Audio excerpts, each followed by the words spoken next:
మీరు సినిమా వాళ్ళ గురించి మాట్లాడితే చాలా చిరాకు పడుతూ ఉంటారు. అయినప్పటికీ మిమ్మల్ని చిరాకు పెట్టాలని డిసైడ్ అయ్యి నేను ఒక క్వశ్చన్ అడుగుతున్నాను. పీపుల్ స్టార్ ఆర్ నారాయణమూర్తి గారు ఇంగ్లీష్ మీడియం గురించి కొన్ని వ్యాఖ్యలు చేశారు. ఎలాగోలా మీ చెవిని పడే ఉంటాయి. సో ఈ నేపథ్యంలో మరోవైపు చూస్తే కనుక ఎగ్జాక్ట్లీ కాయిన్కి అవతల వైపు అన్నట్టు డిప్యూటీ సీఎం పవన్ కళ్యాణ్ గారు ఇంగ్లీష్ మీడియం గురించి ఒక సందర్భంలో మాట్లాడుతూ యూట్యూబ్లో ఉంటాయి ఆల్రెడీ లెసన్స్ నేర్చుకోవచ్చు అంటే ఎలా చూడొచ్చు అంటే జనరల్గా సినిమా ఫీల్డ్ సరే అది పక్కన పెడితే కనుక ఒక సామాజిక అంశం ప్రజలకు ఉపయోగపడేటువంటి అంశం ఖచ్చితంగా మనం డిస్కస్ చేయాలి. మీలాంటి సీనియర్ పొలిటికల్ అనలిస్టులు దీనిపై ఖచ్చితంగా మీ వెర్షన్ వినిపించాలి. ఎలా చూడాలి ఇలాంటివన్నీ? ఇంగ్లీష్ మీడియం అనేది ఖచ్చితంగా అవసరం ప్రభుత్వమే ఒప్పుకొని మరి మళ్ళీ స్టార్ట్ చేస్తుంది. ఇప్పుడు నారాయణమూర్తి మాట్లాడుతున్నప్పుడు ఆ స్టేజ్ మీద రమణ గారు వీళ్ళందరూ ఎంత ఇబ్బంది ఫీల్ అయ్యారో ఒకసారి గమనించండి. వాళ్ళు మర్మరింగ్ అవన్నీ జాగ్రత్తగా వినండి. When he has emphasised more on English medium అన్న మీరు దయించి పవన్ కళ్యాణ్కి చదువు సంజయ్ లేదు, చదువు అబ్బలేదు, పైపచ్చి ఏవో చెప్తూ మంచు లక్ష్మీలాగా ఇంగ్లీష్ ఏదో మాట్లాడేసినంత మాత్రాన ఇంగ్లీష్ మాత్రమే మాట్లాడగలడు. మీరు ఎప్పుడైనా ఇంగ్లీష్ కోర్స్ ఎక్కడైనా అమీర్పేటలో వెళ్ళి నేర్చుకోండి. ర్యాపిడెక్స్ ఇంగ్లీష్ మాట్లాడడం నేర్పుతాడు, కానీ అవతల మాట్లాడింది నీకు అర్థం అవ్వడం మాత్రం నేర్పడు. మీరు ఇది అండర్లైన్ చేసి చెప్పండి ఎవరికైనా సరే. ఇంగ్లీష్ మాట్లాడడం వేరు, ఇంగ్లీష్ అర్థం చేసుకుని తిరిగి సమాధానం చెప్పడం వేరు. ఖచ్చితంగా యూ గాట్ మై పాయింట్. మనం ఇంగ్లీష్ నేర్చుకుంటే ర్యాపిడెక్స్ ఇంగ్లీష్లో అవన్నీను మనం మాట్లాడడమే నేర్పుతారు వాళ్ళు. అర్థమవుతుందా? ఈ రెండోది ఏంటంటే పవన్ కళ్యాణ్ యూట్యూబ్లో చూసి ఇంగ్లీష్ నేర్చుకోవచ్చు అంటే నో బతుకులు ఇలా తగలడ్డంటే మీవి నవే మళ్ళీ మాట చెప్తున్నాను. మనం అనర్గళంగా ఇంగ్లీష్ ఎందుకు మాట్లాడలేకపోయినా అంటే మనకు 6వ క్లాస్ దాకా ఇంగ్లీష్ లేదు. మున్సిపల్ స్కూల్స్లో 1 నుంచి 5వ క్లాస్ దాకా ఇంగ్లీష్ లేదు. 6వ క్లాస్ నుంచి మనకి హిందీ ఇంగ్లీష్ కంపల్సరీ అయినప్పుడు హిందీకి మనకు ఒక అడ్వాంటేజ్ ఉండేది. ఏది దాన్ని ఏమంటారు, ప్రాథమిక మాధ్యమ నెక్స్ట్ హిందీ పరీక్షలు ఉంటాయి, ఎగ్జామ్స్ ఉంటాయి. ఎగ్జామ్స్ కాదండి, అవి ప్యారల్గా చదువుతూ మన హిందీని ఎన్హాన్స్ చేసుకోవడానికి రాష్ట్ర భాషని మనకి ఎన్హాన్స్ చేసుకోవడానికి అవకాశం. నేను రాష్ట్ర వరకు పాస్. నేను అంటుంది ఏంటంటే దానివల్ల మనం హిందీ నేర్చుకోగలిగాం, కానీ ఇంగ్లీష్కి ఆ వెసులుబాటు లేదు. మనం ఎంత సతమతం అయ్యే వాళ్ళం సార్, అదే లైఫ్లో ఉపయోగపడేది సార్. మనం ఎంత సతమతం అయ్యే వాళ్ళం over period of time. English అన్నది మనకు ఒక పెద్ద జడ పదార్థం. ఇది లెక్కల్లాగే. లెక్కలు సైన్స్ రాని వాళ్ళు ఎంత ఇబ్బంది పడుతుంటారో అలా ఇంగ్లీష్ రాని వాళ్ళు 199 మంది ఉండేవారు, 90 మంది ఉండేవారు. అదేంటంటే ఇంగ్లీష్ మనకి present tense, past tense, future tense ఇప్పటికి కూడా చాలా మందికి తెలియదు. నేను ఇప్పటికీ చాలా తప్పులు మాడతాను, అంటే నేనేదో తీసుమార్కాను నేను చెప్పలేదండి. చాలా మంది మాట్లాడేవాళ్ళు చాలా తప్పులు మాడుతుంటారు, అదే అందులో డౌట్ లేదు. ఏదో ఫ్లోలో కొట్టుకెళ్ళిపోతాయి కానీ సార్ వాస్తవానికి మనకి ఇంగ్లీష్ అన్నది జస్ట్ కమ్యూనికేషనే కాబట్టి వెళ్ళిపోతున్నాయి అంతే. నేను ఇవాళ మళ్ళీ చెప్తున్నాను, చాలాసార్లు ఓటంకించి మరీ చెప్పాను. వెంకయ్యనాయుడు గారు కానీ, రమణ గారు కానీ, జస్టిస్ రమణ గారు కానీ ఇవాళ ఆ స్థాయికి వెళ్ళడానికి వాళ్ళు బహుభాషా కోవిదులు అవడానికి వాళ్ళు ఎంత ఇబ్బంది పడి ఉంటారో ఇంగ్లీష్ నేర్చుకోవడానికి మాలాగే వాళ్ళు ఇబ్బంది పడి ఉంటారు. మాకన్నా ముందు తరవే కదా వాళ్ళు. ఇబ్బంది పడకుండా మాకు ఇలా మాకు భగవంతుడు సరస్వతి కటాక్షం ఉంది, మాకు ఇంగ్లీష్ వచ్చేసింది, తెలుగు వచ్చిందని, హిందీ వచ్చిందని మాట్లాడడం నేను చచ్చిన యాక్సెప్ట్ చేయను.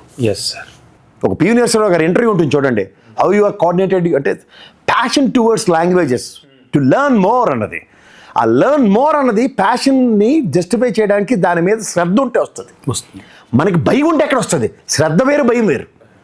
మనం ఇంగ్లీష్ అంటే ఒక జడ పదార్థం అని భయంతో పెరిగిన వాళ్ళం ఇవాళ పిల్లల్ని యూట్యూబ్ చూసుకుని నువ్వే కదా ఇప్పుడు ఐప్యాడ్లు ఉంటే అర్థమైంచేత్త అవుతుందని పిల్లలకి ఇచ్చి ఐప్యాడ్లు చెడగొట్టిన వాళ్ళు మీరే కదా, ఈ కుటుంబ ప్రభుత్వమే కదా.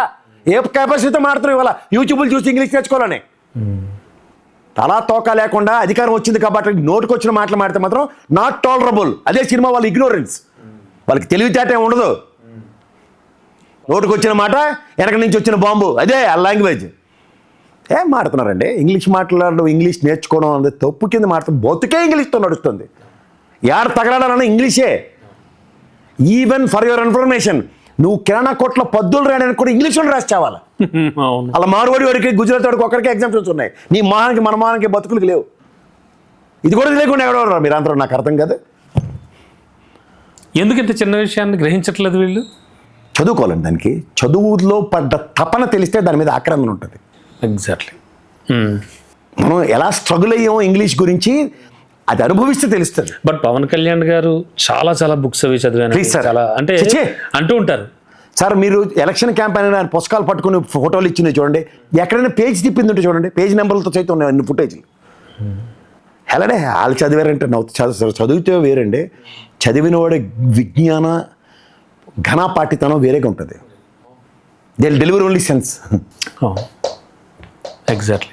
గడికో మాట, గంటకో పాట, పూటకో వేషం, అవకాశవాద రాజకీయాలు. ఆర్ నారాయణమూర్తి గారు అన్న మాటలను ఎలా అర్థం చేసుకోవచ్చు? ఆయన అంటే గ్రహించారంటారు ఆ విషయాన్ని? ఏమి చదివి వచ్చి ఉంటాడు అక్కడ దాకా. చదువుకున్నాడు అతను, సమాజాన్ని మనందరికన్నా ఎక్కువ చదివినాడు, సామాన్యంగా బతుకుతాడు అతను. పిల్లలు పడుతున్న కష్టం తెలియదు అతనికి. అదేంటున్నా ఇప్పుడు మళ్ళీ మీ ప్రభుత్వం వచ్చాక మీరు మళ్ళీ ఇంగ్లీష్ మీడియం ఎత్తుకుంటున్నారు. ఒకప్పుడు ఎంతో అసలు లేదండి, ఈ ప్రభుత్వం టేకన్ పాలసీ రేపు అకాడమిక్ ఇయర్ నుంచి అదే అంటున్నాను నేను. ఇప్పుడు వీళ్ళు ఎత్తుకున్నారు కదా, గతంలో గతి లేదు, ఇంకొక ఆప్షన్ లేదు. బదనాం చేశారు సంవత్సరం పాటు. మొహం మీద ప్యాన్నీళ్ళు కెళ్ళమని వెళ్తే ఏమవుతుంది? అక్కడికే వస్తుంది మళ్ళీ తిరిగి. అమ్మ పెట్టి 4 పెడతాను కానీ గుర్రం సవారు ఎక్కదని ఖచ్చితంగా అదే పని జరిగింది. పోనీ సినిమా వాళ్ళు పవన్ కళ్యాణ్ గారికి లేకపోతే ఇంకా చాలా మందికి తెలియకపోవచ్చు ఇంగ్లీష్ యొక్క ఇంపార్టెన్స్. ఈ కూడా ఉండేవాళ్ళు కానీ, ఈ అసిస్టెంట్స్ కానీ, లేకపోతే ఈ సలహాదారులు అనబడేవాళ్ళు కానీ, వీళ్ళు ఎవరో ఏం చెప్పరా? ఏం చెప్తారు? 7.5 లక్షల జీతాలు తీసుకుని ఢిల్లీలో కూర్చున్న సలహాదారులు ఉన్నారు. ఏడు చెప్తారు ఎవడన్నా? అంతే సార్ మీకు ఓ మాట చెప్తా సార్, చంద్రబాబు నాయుడు గారే ఈ రోజుకి ఎంత ఇబ్బంది పడతారు ఇంగ్లీష్ విషయంలో చూడండి. పవన్ గారు కూడా మాట్లాడతారుగా, మన డిప్యూటీ సీఎం కూడా ఇంగ్లీష్ సార్ మాట్లాడతారు. పవన్ మాట్లాడేది అమీర్పేట ఇంగ్లీష్ ప్లీజ్. చంద్రబాబు గారు చదువుకొని ఏదో మాడాలని తపన పడి మాట్లాడే English. Please understand the difference.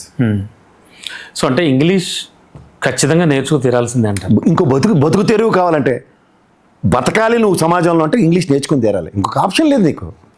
So అంటే ఇంకెక్కడి నుంచి ఇప్పుడు వీళ్ళు బడుల్లో తిరిగి ప్రవేశపెట్టబోతున్న ఇంగ్లీషు మంచి ఫలితాలు ఇస్తుంది. గతి లేక అన్నది అండర్లైన్ చేయండి. అంతే మంచి ఫలితాలు ఇస్తుంది, ఇచ్చి తీరుతుంది. మీకు లాస్ట్ ఇయర్కి drastic fall 10th class results 5%. అది గ్రహించారు వీళ్ళు. గ్రహించగా మన ఊరికి ఎన్సీఆర్టీ కమిటీలు ఉంటాయి కదా, తోలు తీసేస్తే